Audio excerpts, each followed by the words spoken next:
Gaelic Football on Off the Ball. With AIB, proud sponsors of the GAA Senior Football Championship. Check out #TheToughest for more.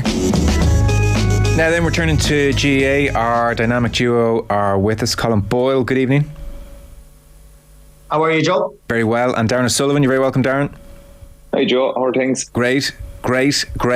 Thank God. I'm looking forward to a footballing weekend. So looming large on Sunday, it's going to take centre stage, I would think, much to the annoyance perhaps of Tailteann Cup. But Galway Mayo, Sunday 3 o'clock, Salt Hill on RTE, I think has everybody sitting up straight.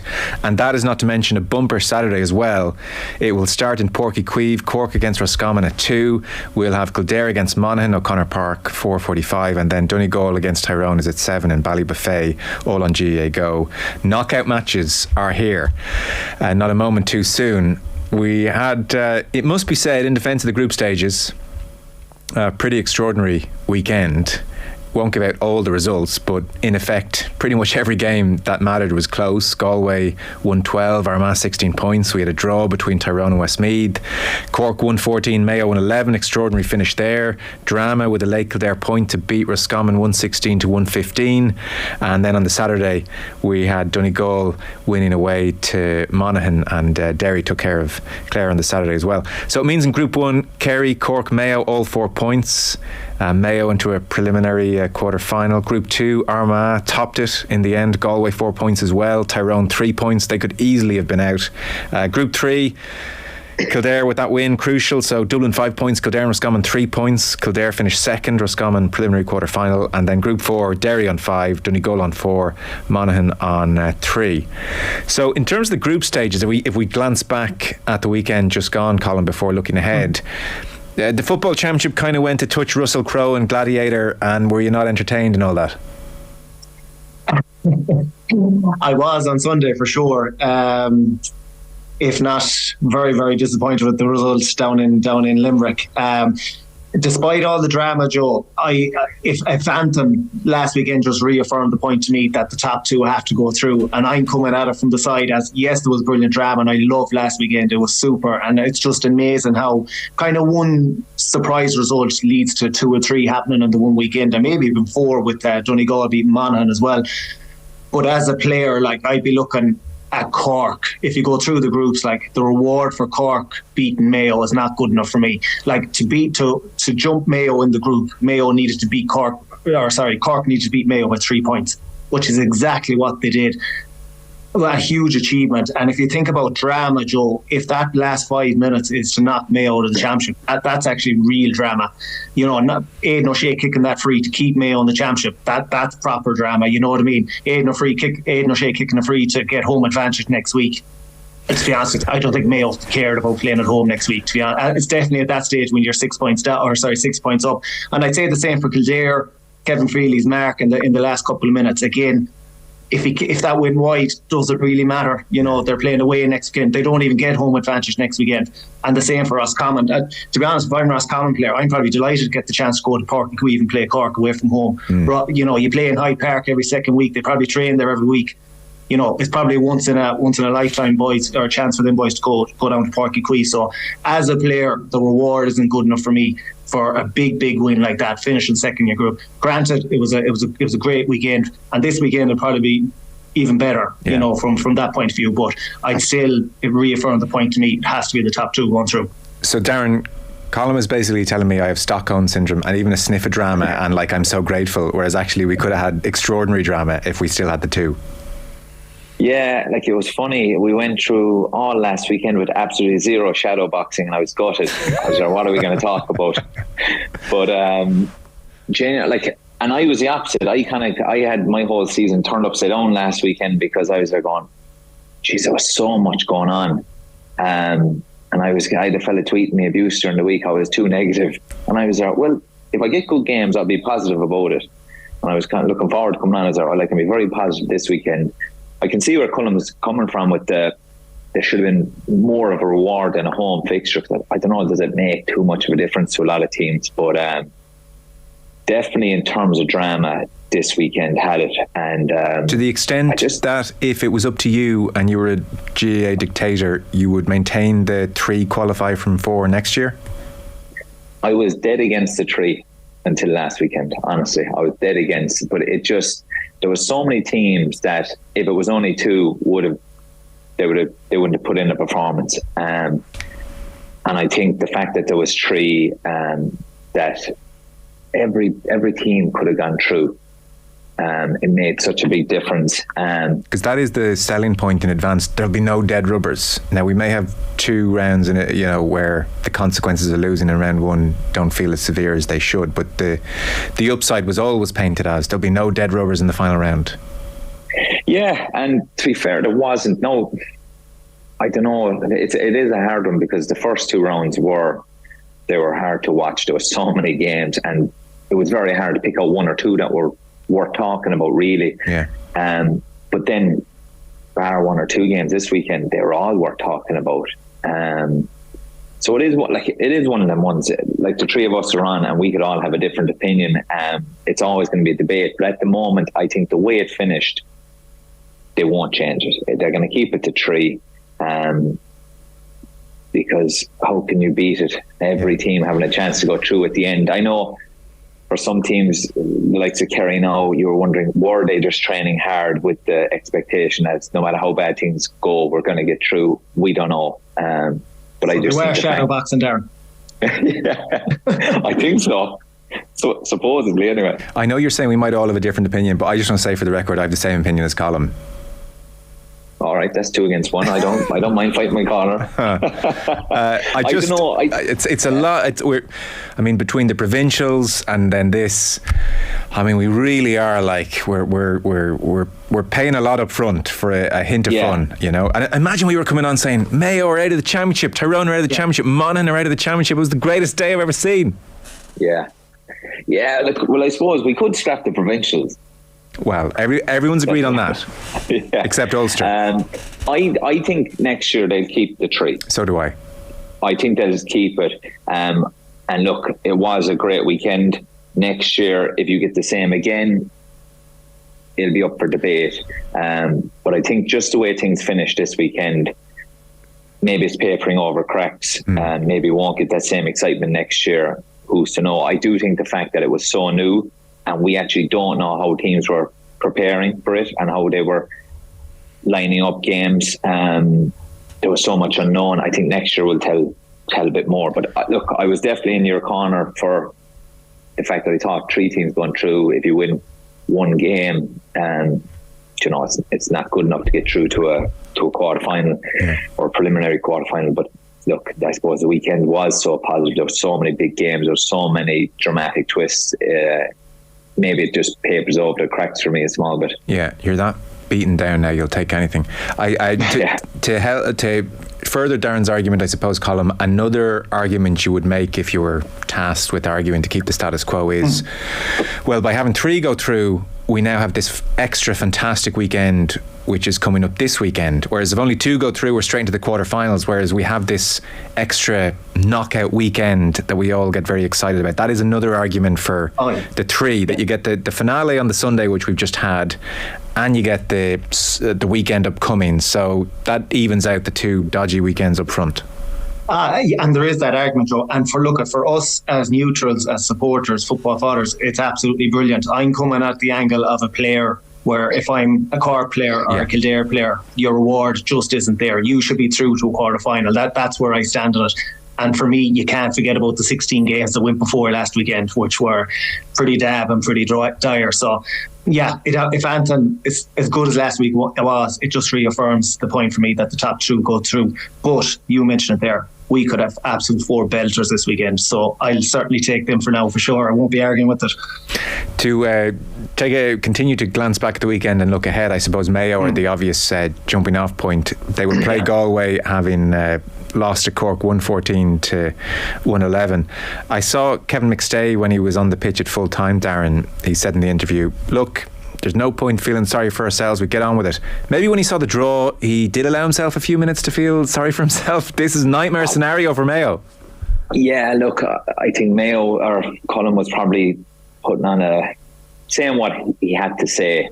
But I think when he got into the dressing room or into the showers after, he was even out a big scream of frustration because, look, the way Mayo started the group stages, you were thinking, done, dusted, they're going to cruise through, and now to be playing Galway, and Colm will probably answer this. When was the last time Mayo and Galway played in a knockout championship game? It's a long time. It'll be in Pierce Stadium. 2 years ago, Darran. Was it 2? Yeah, and it's kind of final. Yeah, the COVID years. Yeah, kind of final. Yeah, so it was actually 2 in a row. Yeah. Yeah. I forgot about COVID. Don't mind COVID, it's over. But I think Colm was saying what he had to say, but I think all the players will be so disappointed, and I genuinely believe that I think they went in underestimating Cork. And we talked a bit off air about it. When Mayo went 6 points up, I think they were just rubbing their hands together going, right, job done. We're going to get a weekend off and we're going to be gearing up to a quarter final. They switched off. And Cork's physical power, their fitness brought them over the line. And we talked about it off air, myself and Colm. Being able to bring on a shooter like Sherlock is a huge plus, because the one thing they might have been lacking over the last year or two as well, they haven't had the best scorers in the world, and he's coming on at half time with a point to prove. They look very physical and fit, but Mayo are definitely going to be kicking themselves. Tommy Conroy scored that goal in the second half. It was a dreadful Cork turnover as well. Aidan O'Shea popped it to Ryan O'Donoghue. He burst through and Tommy Conroy finished brilliantly, and that was 111 to 8 points, a 6-point advantage. Cuts to the crowd. They're celebrating the way everybody at home was thinking, game over, done. And then Cork, you have to remind yourself, it's 9 unanswered points, Colm. 1-6 unanswered.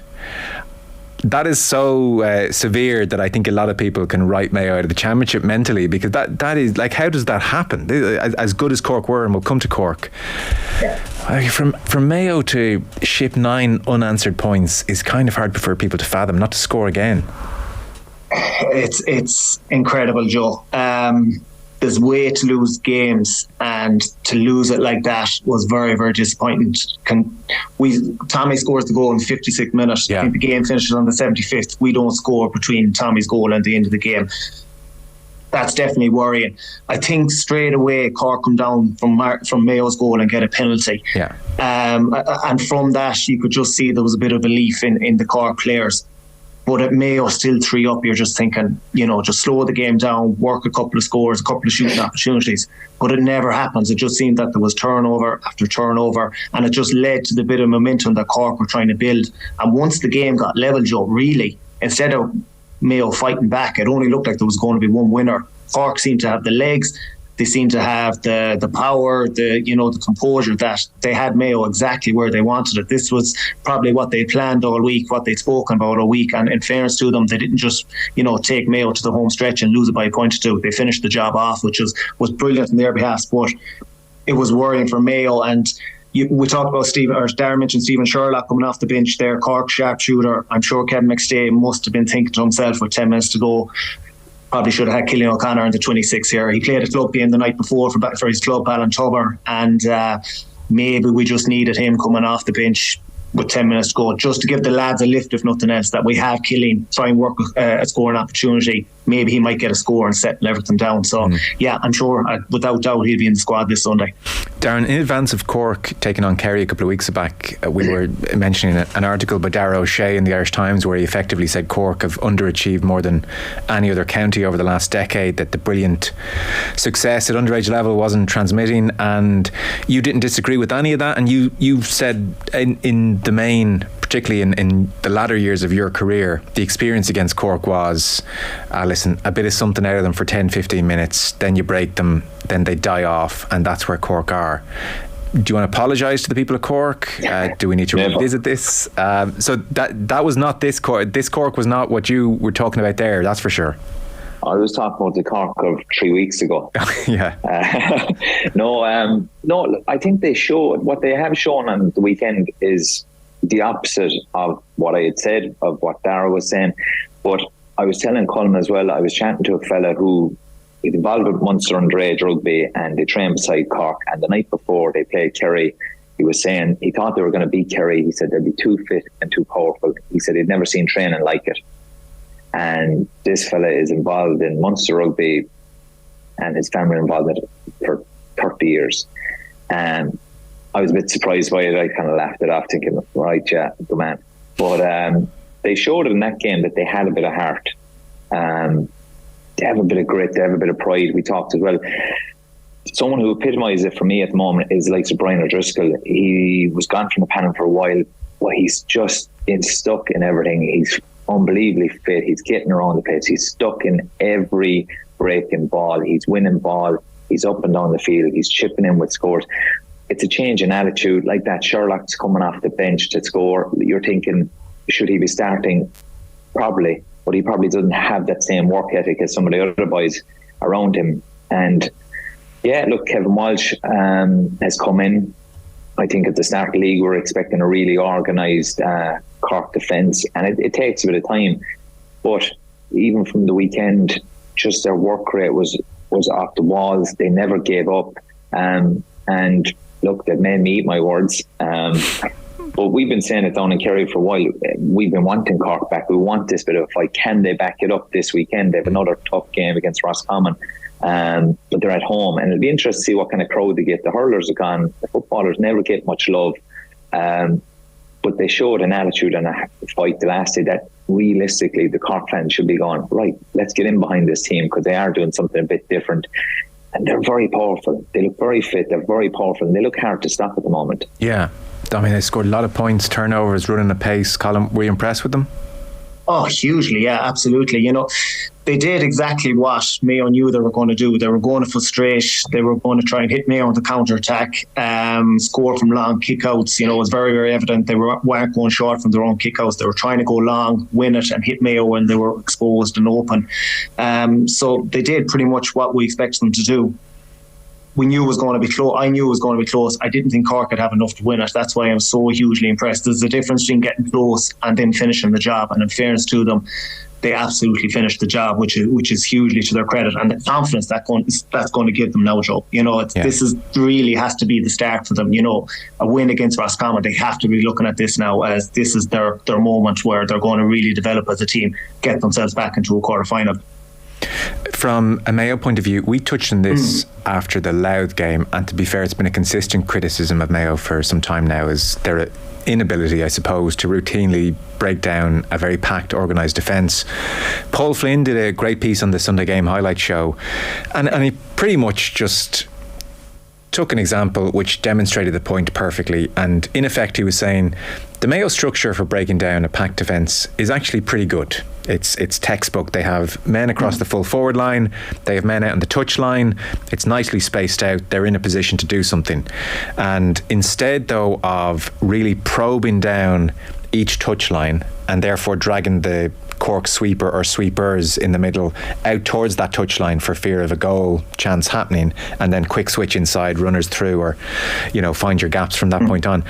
He was basically shown like Mayo just kept it very central. They would come to one side, turn around, go back the other side, never probe down each sideline to drag the sweepers across. So like there was a sense column of the structure is there, but they're now just not using the structure properly. And he was saying, well, look, that is one of the reasons they're struggling with this. There were a few notable exceptions where they did probe down the touchline that got a bit of joy. Yeah. So I don't know, how confident are you that they'll figure that out against a packed Galway defence in a couple of days' time? Do you know what, Joe? It just might be a mental thing as much as that at this stage. Like, in fairness, Jordan Flynn kicked a few textbook scores, exactly what you're talking about there. That's how you break down a blanket defence. And he wasn't obviously the only one involved, and then he gets the finishing touches to it. But if you're looking at Mayo as a whole, I think in that first half, Joe, they only 5 shots from play in the whole first half, the whole 35 minutes, 2 scores from play. Like, that's not when you many games against the top teams. And it was just a case that when we got to the 45, it just seemed to lead to a turnover as soon as we tried to break a line. And an issue I'd have at the minute is that you mentioned about the amount of lads that are kind of going forward in attacking positions, especially in full forward line. For me, what's happening is our half-back line, our midfield, are almost running into our full forward line to try and drag defences back closer towards our goal. So we're trying to create scoring opportunities. But I think what you saw the last day is when the likes of a Jack Coyne or James Carr and a few opportunities, tried to then break a line through the middle. They actually had no one coming off them because there was so many players ahead of the ball, and it just led to Cork players coming in, swarming, making contact, and inevitably leading to a turnover. So, but you mentioned it there, I think in the second half Mayo were far better in that regards. And to be honest, Joe, the frustrating thing about Mayo, and you mentioned about celebrations there when Mayo scored the goal. If you actually look at the Mayo players, Ryan O'Donoghue, he doesn't get the goal, he gets the assist, but he gives one hell of a celebration. But to me, that was a pure release of the frustration he was probably feeling for the 55 minutes previous to that. And Mayo are 6 up, and I think they feel like they have the blanket broken, they have the hard work done here, and to let it go from there, that's going to be the thing that was killing them Sunday night and yesterday, I'm sure, when they really got into the nitty-gritty of it. So loads to work on for sure, because Galway will bring these same problems on Sunday, there's no doubt about it, in Salt Hill. You know? So curious to know where you think Galway are then, Darren. They were beaten in the end by Armagh. They were level 11 times in that game, and it was drama to the end. Andrew Murnan brilliantly wins a free, and that's slotted on 75 minutes. Shane Walsh has a chance to kick an equaliser in the 80th. Tough distance, and it balloons at a touch and it falls short. And so, a lot of people's dark horses, Galway, in some ways because they just haven't done much wrong. But I don't know, have Galway done loads right to really convince you that they're firing in a way that nobody else is? No, I suppose they were I think they were one of the most consistent teams up to now. They weren't setting the place alight, but they didn't have too many off days. But going in against Mayo the next day, I think the biggest worry will be Sean Kelly, whether he's going to be available or not. And he's a great defender, but it's not even defensively. I think it's what he's bringing to the attack. His all-around game, I think his attitude towards it. I'm not sure how fit Comer is going to be for the next day. I think Shane Walsh's form hasn't been great this year. What are you seeing from what is it with Walsh that you're seeing? Look, it's just hard to get up to the pace of it. He had a long year with the club and obviously needed a break after that, and you come back, I just don't think he's got to the pace of the championship yet. I've been saying it, I'm like a broken record on, but no matter how good your club is and what level your club is playing at, it's a good bit of championship level or county level, and you don't just swan back into it. He's also 30, I think, maybe, so he's not, it takes a bit longer to recover and stuff like that. So it's just he hasn't sparked into gear into life yet. Maybe next weekend. He is a guy who likes the big day. I think he liked the pressure of, look, the last kick came to last weekend, it didn't work out, you have another opportunity this weekend. I think he'll enjoy that. But they do need him to kick into gear. Obviously, Comer had a couple of injuries this year. I'm not sure how fit he'll be next weekend. But I think just Sean Kelly being out is a huge loss to them if he is out. And it's just going to be who handles the pressure better, to be honest, in this game. I think Galway will look at Mayo and go, right, if we keep our house in order, we will frustrate them, and they will probably look at the forwards that they have and say, we have more scoring power here. But it's going to be an interesting game. It is hard to call it. Like, they were two of my favourites going into the weekend. I did not see it coming to this. But if I had to tip someone at the moment, I just think Galway have the better balance to their team, I think, at the moment. But I think that all comes down to the availability of Sean Kelly and Comer. Yeah. You would make Galway favourites, Colm, no? Very hard to know, Joe. You can't say it. I can't say it. Like, I was at Galway Armagh on Sunday, and they certainly have their issues. There's no doubt about it. Granted, they were likely to lose a game at some stage. You know what I mean? When you consider this whole championship as a whole. So if that was to be their defeat on Sunday, Cork Joyce would be delighted. That's it. And what are the issues? Because again, all year, and again, thankfully this is the last time we'll have to use the phrase shadowboxing. They haven't had that glaring Dublin against Kildare, there's a lot to worry about here, or Kerry against Mayo, Kerry aren't in a great place. Galway haven't really had that eye-catchingly bad performance. No. So I don't know what their issues are as such. Well, I'd be looking at their full back line as a starter and their keeper. I'm not sure they are of a top class variety that's going to win you All Ireland. If you look at the last day, for example, they moved Sean Kelly out to 6. John Daly pretty much played as a free man, and Keane Hearn, I thought this was a really surprising move. Like, he's in his first year as a championship. He plays full back on Andrew Murnan and really struggled with them. And I think that's going to be an area Mayo are going to be looking at next Sunday with Aidan O'Shea. I thought that was a very surprising move. Johnny McGrath still in his first year of championship as well in the full back line. So I think that's an area teams and maybe Mayo will be looking to target on Sunday. The Kelly one is a huge one for me. Like, I was watching him for the 3 or 4 minutes when he was hobbling along, trying to stay on. I was shocked the Galway management didn't get him off the pitch as soon as possible, because win, lose or draw Galway, we're still going to be in the championship. I'd be getting him off the pitch because he was in a bad way. I'd be very surprised if we see him Sunday, just from the way he was hobbling. Now, maybe he can make a recovery, but I think it would be a bit of a miracle. So that he would be a big issue for them. And just up front, don't really seem to be clicking. I know they're missing Comer, and look, the word down here is that Comer will make it and he will be a huge addition to them.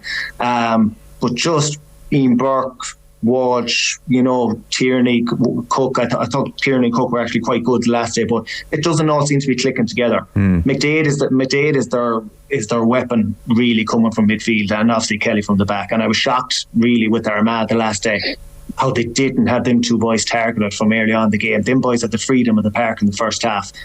And it was very noticeable that once Charlie O'Burris comes on 5 minutes into the second half, he literally sticks to McDade. He does not let him out of his sight and completely takes him out of the game. And it was a huge attacking threat for Galway, taken out of it. So another thing I'd look at is their bench. I don't know, is it as strong as what we thought it was all year? Now, granted, they're down Dylan McHugh and Damien Comer out of that 26, but they brought on John Maher, whose form has maybe slightly dipped since the league and the start of the championship. They brought on Rob Finnerty, who really hasn't done anything of note really this year. And I don't think their squad is probably as strong as what we would have thought maybe earlier in the year. Interesting. So you have this in the 50-50 terrain, do you? Oh, absolutely. Yeah, absolutely. I don't think that. Look, Mayo are, obviously they have their own issues as well, huge issues from what we saw in that finish. But I think the interesting one about this one, Joe, is obviously the fact that it's Mayo and Galway. This is the only game at the weekend, I think, where both teams are coming in after the back of a defeat. So it's going to be interesting in that regard. Yeah. Final word, Darren, do you have a strong leaning either way for Salt Hill? I'd be slightly leaning to Galway, but like that, it is more or less 50-50. But if I had to pick someone, I'd be just leaning towards Galway at the moment. But I do think it depends on the availability of the likes of Comer and Kelly. Yeah. I didn't see the Armagh Galway game in full. It's interesting you said you were at it there, Colm. I did see, so for Armagh, top of the group, and they get a week off after a long run in Ulster, so that's much appreciated. I saw in the analysis there was a sense that there was a better balance to Armagh play. Like, the style of play under McGeeney this year has been talked about a lot versus last year. He's now in his 9th season, so after Colm Collins now departed, he's the longest serving manager currently. Armagh, what would you tell us? Well, Joe, you'll know more than anyone that I've been fairly critical of Armagh all year. Their general style of play, I just felt like they've become another team who just sits back and defends, concedes kickouts, and have gone away from what they were really good at last year. And I saw a quote from an interview actually with Jason Duffy after the game, and Armagh pressed pretty much every single Galway kickout. And the quote Duffy said after the game was, just the fact that we were doing that alone led to a complete mindset switch throughout the team. And instead of Armagh worrying about always retreating back defensively, they were actually attacking the game and playing on the front foot. And I think naturally from that, they actually had a better structure up front. The fact that they weren't just dropping out, retreating back to their 45 every time there was a kick out. Armagh actually had structure up front, and it really suited the likes of Andrew Murnan and Conor Turbitt, because when Armagh won the ball around the middle, more often than not, they actually were inside. And I know if I was playing on that Armagh team, if I was a half-back, every time I get the ball, I'd be looking for Murnan, because it doesn't seem to matter if it's on the ground or up in the air, he's winning the ball. So I think that's a huge attack. And I think when Armagh play like that, they're a different animal. Unfortunately, we just haven't seen enough of it all year. But maybe they're just timing it right now. It was interesting. The criticism of the style of play this year was put to McGeeney afterwards on the TV, and his reply was, look, there are a lot of empty vessels. We know who they are. They like to tweet things and sell their articles. How did you feel, Colm, that he talked about you in such a naked and obvious way? I highly doubt he was talking about me, but funnily enough, Joe, I did write an article last week for the Irish Mirror, and I completely ruled them out of the championship. Oh, good, okay. Well, he might be talking about you. Fingers crossed he is. I know, I'd say he was looking at bigger fish than me now, in fairness, but but it's amazing difference. Joe, I love Armagh when they play like that, to be honest with you. If Mayo lose next Sunday, I'll probably get an Armagh jersey for the rest of the year, because they are brilliant to watch when they play like that, when they're on the foot attacking teams, playing direct ball inside. But when they go back to their just kind of conceding kickouts, getting everyone behind the ball, I don't think that's going to do anything for them going forward. Well, it's what you're preaching week in, week out, Darran, tempo.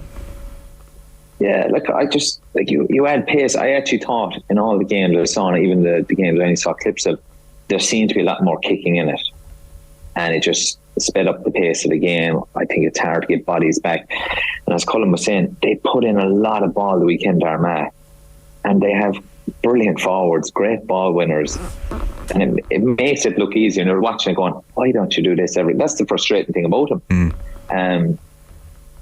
They have the ability to be one of the best teams to watch in the country. They have quality footballers all over the place, but the weekend there was definitely a change in the way they approached the game. They were very direct. The pace of their play was up by a couple of notches, and they were direct, putting it in. Great ball winners, well able to kick their scores. But the thing is, in 2 weeks' time, they might go back to let's mind the house and try and frustrate. I just don't think it suits them. Okay, we're going to take a very short break. Colm Boyle and Darran O'Sullivan are staying with us. Back in 1 sec. Gaelic Football on Off the Ball. With AIB, proud sponsors of the GAA Senior Football Championship. Check out #TheToughest for more.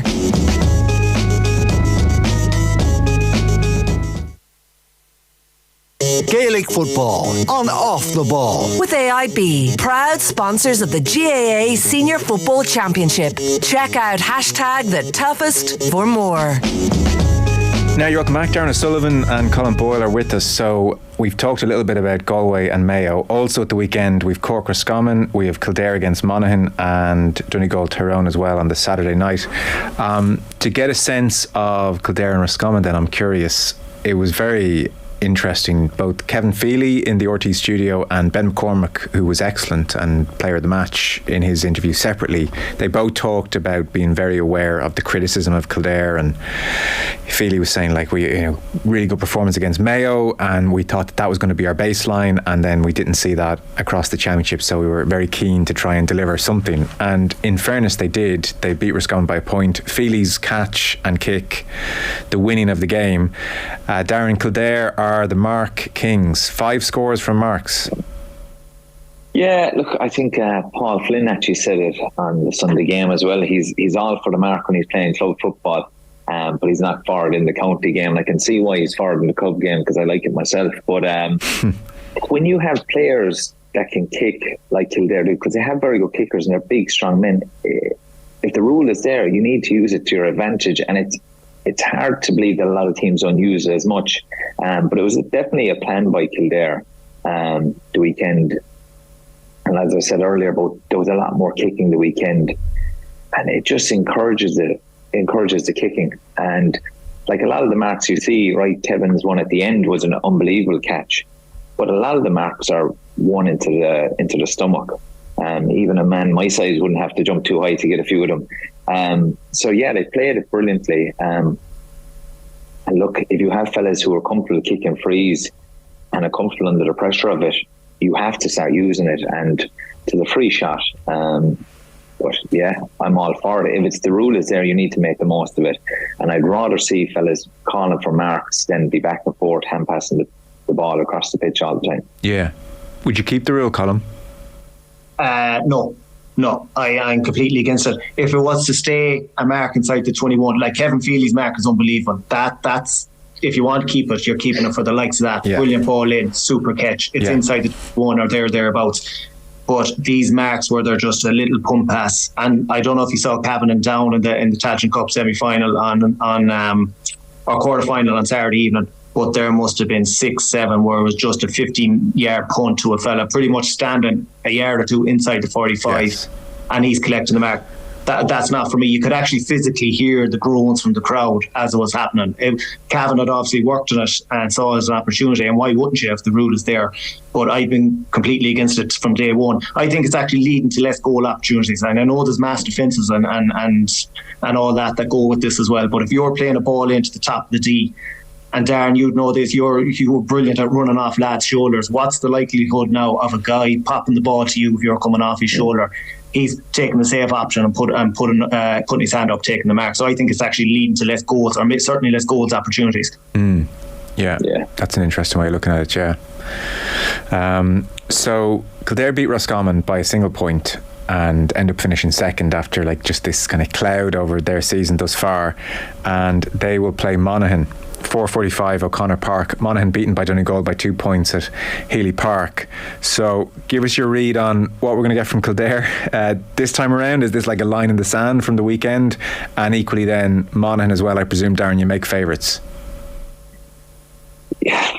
Yeah, I suppose you'd have to go with Monaghan. Look, Kildare were very good the weekend, and I think the attitude they showed in the Smith got a great equalising point, 90 seconds left. Yeah. And in fairness to Kildare, they showed patience and then a bit of bravery to actually kick the ball in, and that's what you want to see. It was an unbelievable mark, great score to win it, but we haven't seen consistency in I don't know how many years from Kildare. Can we get 2 performances in a row?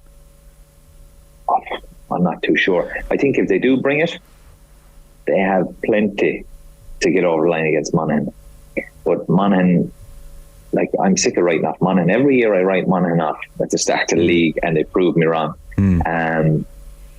But I just think they're made for these type of games. They're made for these tight games, make or break games. So I'd be tipping Monaghan. Yeah. I just think they're more like the McManus is coming back. He'll be fresher again for this game.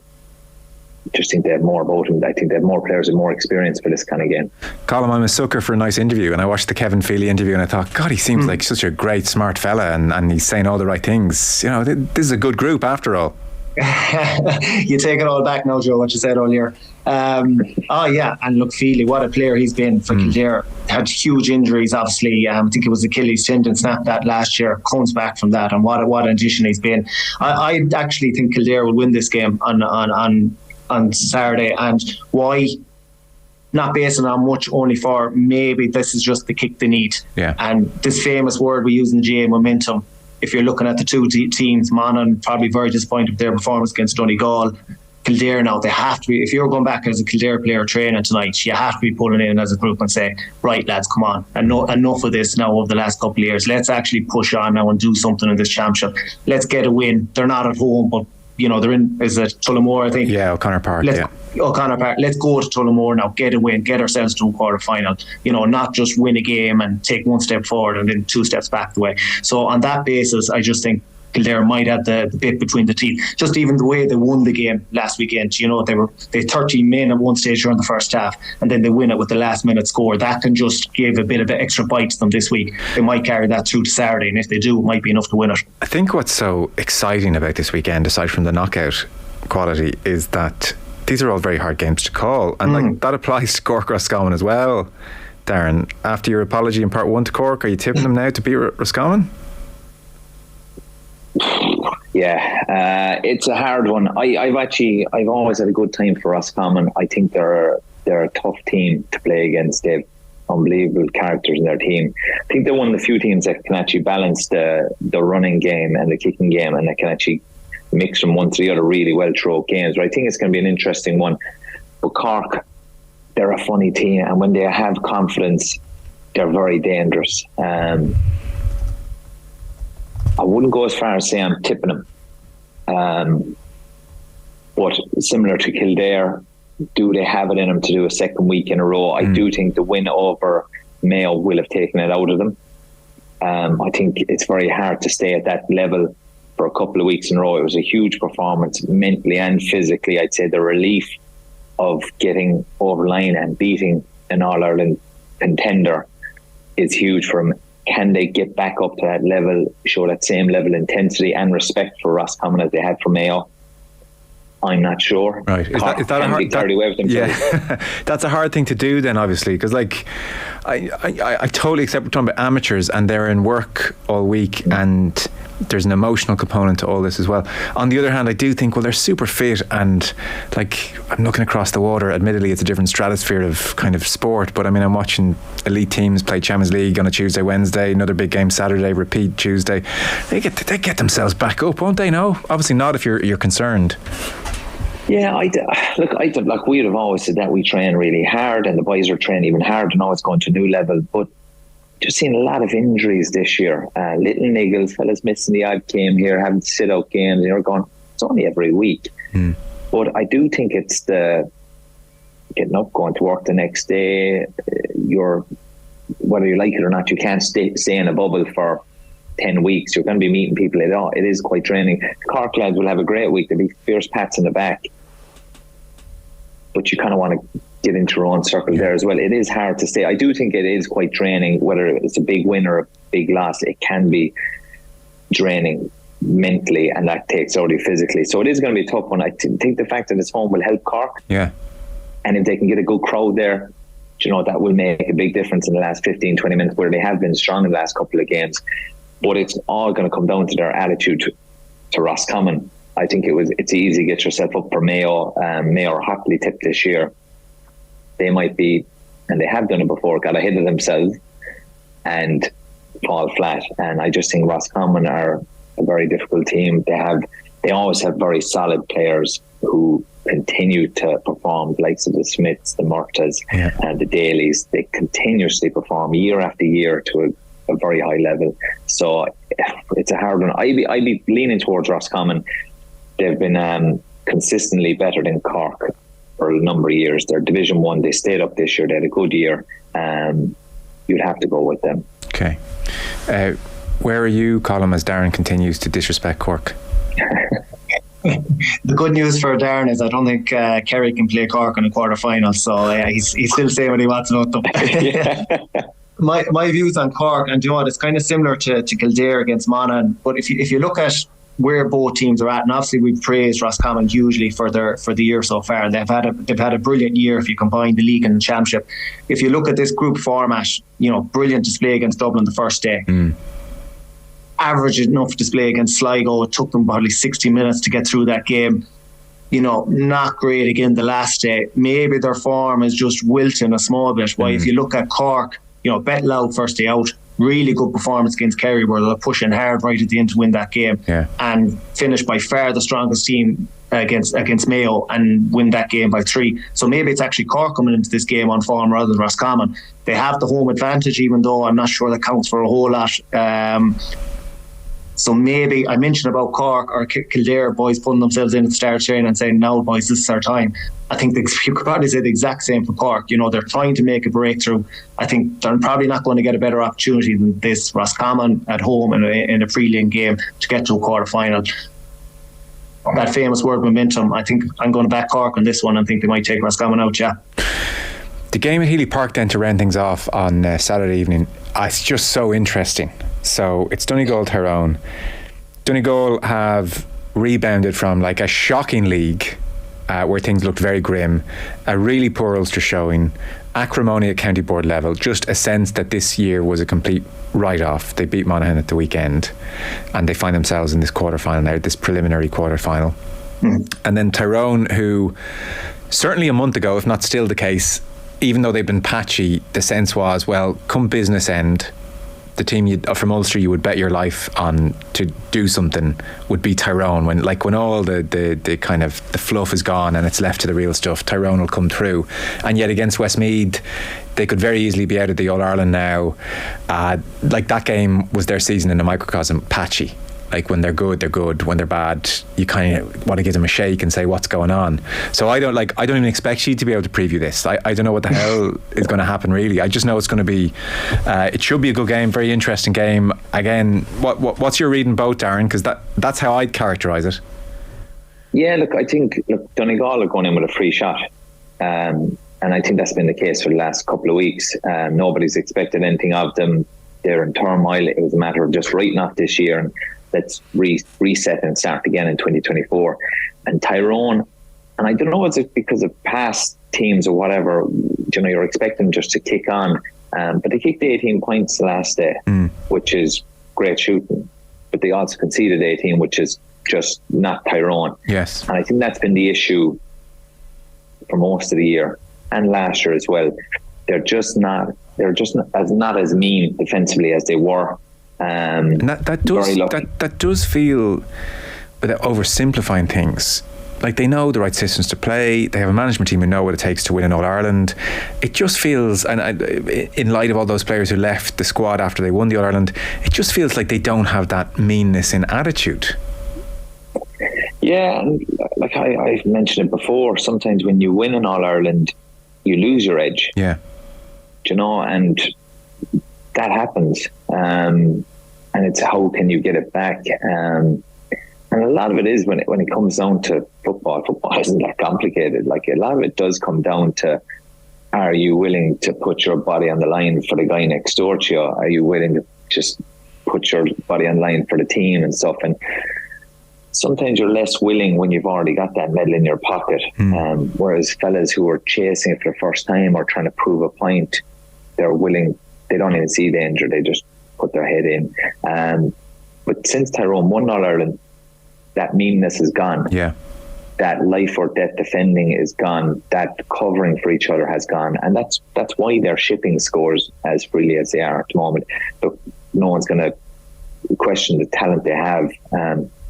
Very good footballers up there, but they've always said that they had that meanness about them, that they could be quite intimidating. They're not intimidating anymore. I don't think Donegal are going to fear them at all.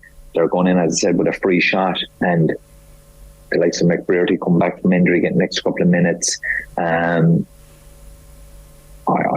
be honest, I'd fancy him for a shot, but Tyrone are so up and down, they could wipe the floor of them as well at the same time. No, it's true. What do you think, Colm? Tyrone to grow beards this week and be a mean machine? Don't rule it out, Joe. Yeah, it's funny. We're talking about rewards at the start of this, and like Donegal's reward for a big win against Monaghan and leapfrogging them is to draw Tyrone then at home the following week, and instead of playing away to Kildare. So, would they have been better off losing that game? But look, if Donegal pull this off, Joe, it'll probably be the GAA story of the year, to be honest with you. And that's, look, Donegal are a huge footballing county, don't get me wrong, but where they came from a couple of months ago, like they were an absolute mess. And to be in this position, one game away from getting to the last 8, I was hugely impressed with some of their play last Saturday evening, I have to say, against Monaghan. Was it a hugely intensive game? No. Was there a lot of tackles going in? No. But some of the outside shooting from Donegal was of a top level. Conor O'Donnell, Darran O'Sullivan, Kieran Thompson. It was outstanding to watch. I know, you were kind of thinking, geez, they look like a confident bunch against all odds here.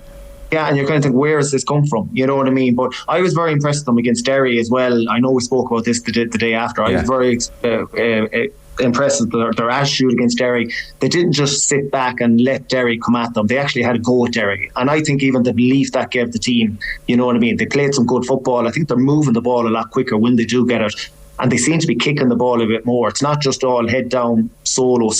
They're actually looking up to see is there a 20-yard ball on. I think you can see the likes of Oisin Gallen getting on more ball and benefit from that as well, because he knows there's a good chance the ball might come here. Yeah. You know what I mean? So what could happen? You said it there. What will happen Saturday evening if this could go extra time, penalties, or Tyrone could win by 5? Yeah. I think the funny thing about this game is long term. I think if Tyrone won it, could Tyrone take out a Dublin or a Kerry in a semi-final in a quarter-final and completely lift their game for that game? I think they could. Yeah. If Donegal win it, I actually don't think they could beat a Dublin or Kerry. Yeah, but the ceiling isn't there. Don't know. Yeah. No, I think you're right. The smell of Croke Park will add to the Tyrone effect.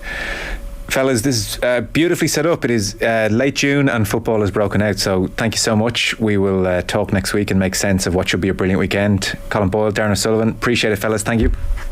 Thanks, lad. Thanks, Joe. Cheers.